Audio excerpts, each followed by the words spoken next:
What up, baby? Welcome back to Open Mic Night. I went to the Royals game today. We beat the St. Louis Cardinals. Fuck the Cardinals!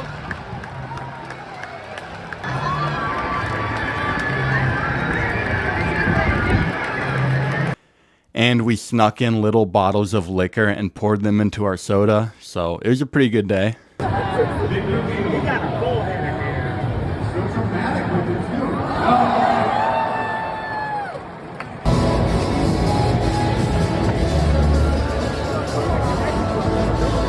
Good times in Kansas City.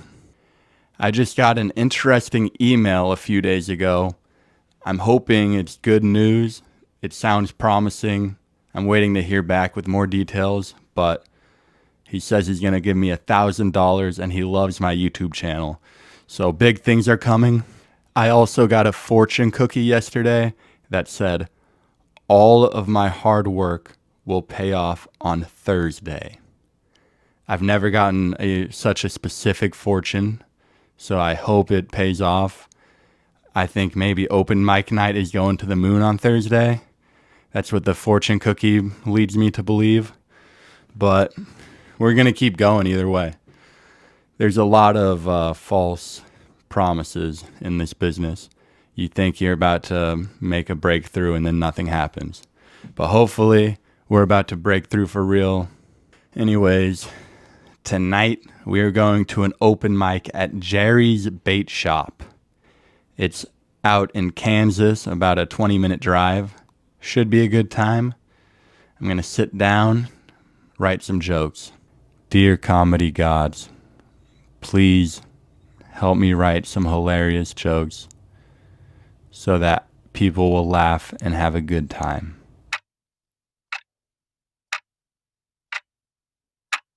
Boom, baby. We wrote some jokes. We're about to drive to the open mic. I will see you fuckers there. Did you get laid? Did you get laid? Did you get laid from comedy? Did you get laid from comedy? I am with local comedian Aaron. Welcome to Open Mic Night. Thank you. Yeah. When did you start doing comedy? Like a year and a half ago. I feel like you took a break. Is that true? Yeah, I did. I took like a 5 or 4 month break, so. What's your favorite part about comedy? I love that you can joke about something like really. Can I say fucked up? You can say anything. Okay. I love that you can joke about something like really fucked up and that people will laugh and it makes you feel connected to it. So that's what I like about comedy. So. Would you ever sleep with another comedian? I would not recommend it. No. Yeah, I think that's a bad idea. No, I mean, you can talk about this a little bit more than I can, but yeah, I don't think it's a great idea. She's right. I've made that mistake. Like shared experience, then yeah, I think you can talk about it. Yeah. Yeah, I dated another comedian. I'm sorry, but you asked me about it, so I just had to. So. How does it feel to be a female in a male-dominated industry? I feel very, like, kind of lucky in some ways. I think that when people go on stage, I think they kind of root for us as female comedians. I think that you don't see a lot of us go on stage, so I think in general, when women see other women go on stage, they're like, hell yeah, we finally have a voice. So I think in general, I kind of like seeing like female comedians on stage. So yeah. Who would win in a fight, a 200-pound female comedian or a 130-pound male comedian? Oh, 100% the female, because we know what's going to happen before it happens, you know? And so I think that she would 100% win.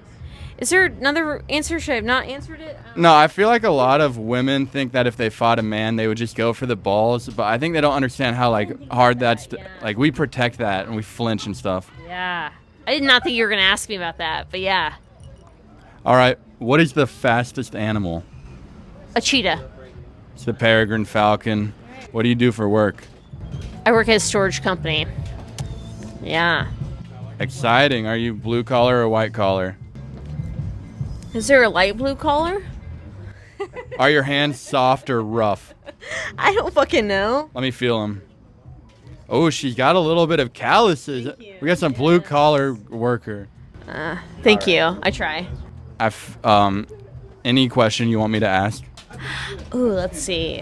What do you love about comedy the most?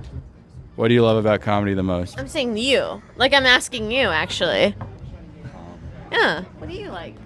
I like the possibility of my life getting better. No, but like more personal than that. Like, what do you love about like when you're on stage? Like, what happens? You know? Oh, I love doing well on stage. Of course, that feels amazing. Doing bad on stage feels bad. So, I don't know. That's a good point. Yeah. Okay. I feel like there's a whole fucking crowd watching. Hey.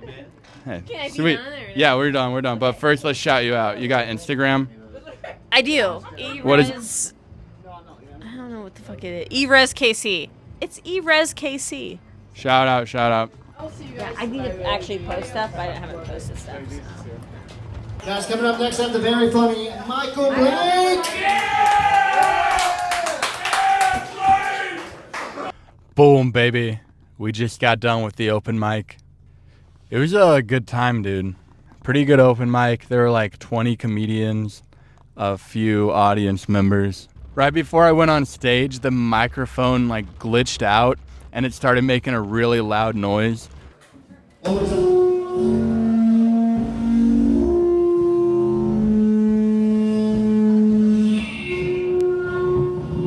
my God. So I talked about that when I got on stage.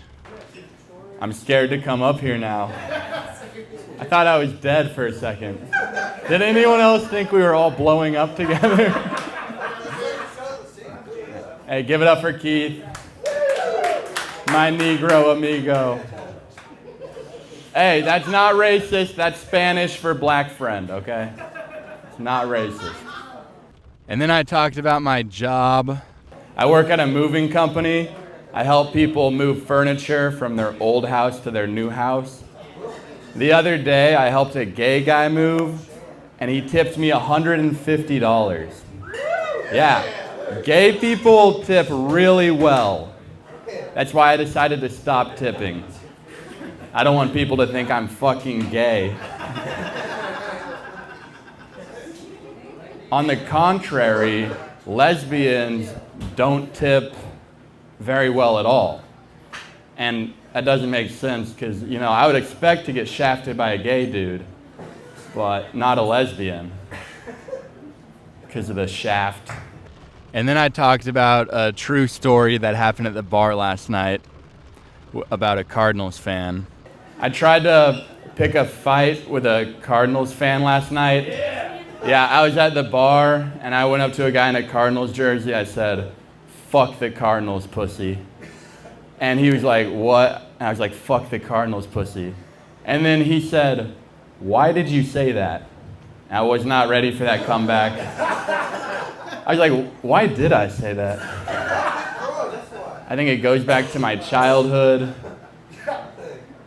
My father didn't love me. I got introspective. I didn't like it, so I walked outside. I flipped him off from outside the window so that he couldn't confuse me with his words. You know. And then I told a joke about my mom giving me leftover food. The other day, my mom gave me some leftover food in a styrofoam container. And she was like, "Make sure you don't microwave the styrofoam." I was like, "Yeah, I'm 25. I think I know you're not supposed to microwave styrofoam. I'm going to wrap it in tin foil. The sparks make it cook faster."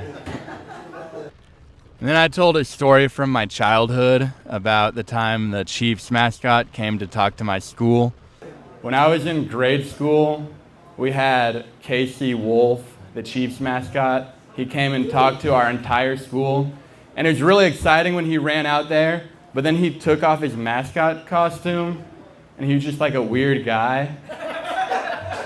He said his favorite part about being the mascot was working with the cheerleaders. And we were grade schoolers. And he said he had a bunch of bodies hanging in his basement. He was talking about his other mascot suits. And that actually inspired me to do public speaking. Like, if this guy can do it, how much are they paying this creep? And then I told another story from my childhood about the Royals mascot. When I was a little kid, I went to the Royals game and I tugged on the mascot's tail. And then he turned around and he picked me up and he started spanking me. My dad thought it was hilarious. I was really embarrassed. But I never pulled on his tail again. So corporal punishment works. Beat your children. And then I told another story about the UMKC mascot. We're on the topic of mascots. I went to a UMKC game when I was a kid. I walked in on the mascot with his head off, and then he like panicked and he put it on really quick. I was like, dude, it's fine. I know you're not a real kangaroo. You didn't ruin my childhood. I'm 9 years old. I'm not retarded. I told a bunch of jokes about mascots. I told like 3 mascot jokes in a row. And that was the set tonight. I had a good time. I hung out here for a while. It's 10:50 p.m. Make sure you fill out the link in the description if you haven't already. Thank you guys for coming along. I fucking love you guys. Peace. Self-trust. You know that's the only street that got that red. And it's like in Full Metal Jacket. If you want open mic night to come to your city, then tap the link in the description and tell me what city I should go to next. This program is made possible from contributions by viewers like you.